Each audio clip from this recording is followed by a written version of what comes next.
Kaya kita tinawag na aso, baboy, manok dahil kung saan-saan ka sumusulpot.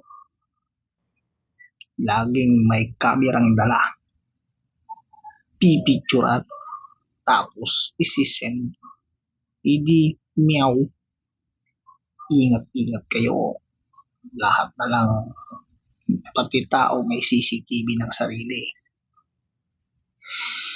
Naku po, yun yung mahirap. May post kang kunwaring mahigpit, pero wala rin pala. Ay naku, aso, baboy, manok, umayos ka. Ayusin mo yung store, tindahan mo, hindi yung mga tao. Maawa ka.